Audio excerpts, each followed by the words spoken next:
Skeptics Review, the Bible, by John Smith. Exodus 25. Okay, so pretty much the next 4 or 5 chapters or so, God gives Moses a ginormous shopping list and a bunch of instructions on various things. So God asks Moses to get gold, silver, bronze, linen, wool, different colors, cloth made of goat's hair, leather, acacia wood. In different Bibles it's called shittim wood. He said shittim. Oil for the lamps, bunch of spices, and a bunch of jewels. Next, Lord Yahweh tells Moses to make a box out of acacia or shittim wood. And the Good News Bible, as usual, is very helpful for us Americans.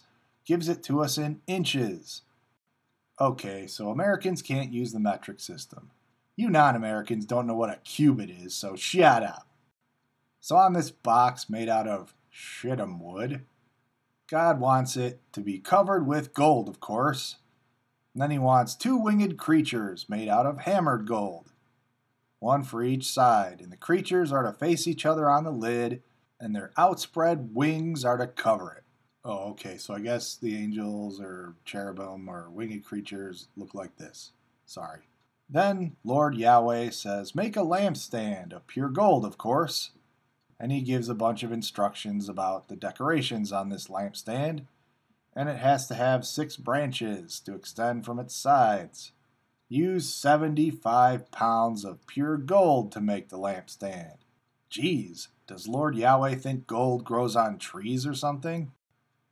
Exodus 26.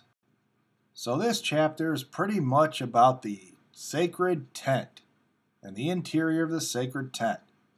And I'm not going to read it all. If you're super interested in all the details, you can pause the video and you can read it yourself.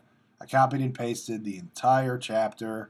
For a divinely inspired and completely infallible book, this section is totally riveting and I just couldn't put it down. Lord Yahweh seems to be an obsessive-compulsive micromanager at this point, really worried about blue and purple wool, embroidered creatures, acacia and shittim wood and gold, and hooks and silver vases, and you can read all about it. Anyway, moving on.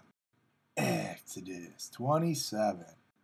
Next, Lord Yahweh goes into excruciating detail about the altar that he wants, of course made out of acacia or shittim wood, but this time covered with bronze instead of gold. Then he goes back to describing the tent for some reason, so that his omnipresent, omnipotent presence can live there. And he talks about bronze, and he talks about silver, and he talks about embroidery.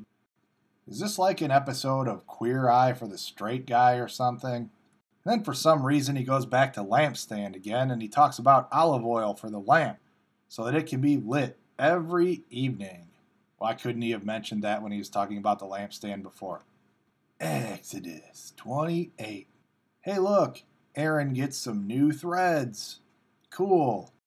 So Lord Yahweh says, make priestly garments for your brother Aaron to provide him with dignity and beauty. So Lord Yahweh demonstrates his knowledge of fashion by going into excruciating detail about fine linen and embroidery and golden thread and shoulder straps and all kinds of really riveting stuff. About the only thing interesting to say here is that God tells Moses to put 12 stones of different variations in this breastpiece, and they're all to represent the 12 tribes of Israel, i.e. the 12 sons of Papa Jacob. So you can pause the video and read all about it. Another point to mention here is the Urim and the Thummim in the breastpiece. And those are supposedly sacred stones that become important later with Joseph Smith. So if I have any Mormon or ex-Mormon viewers, I'd really love to hear about the Urim and the Thummim in the comments below. Let me know. That pretty much ends chapters 25 through 28. So, yeah, there you go.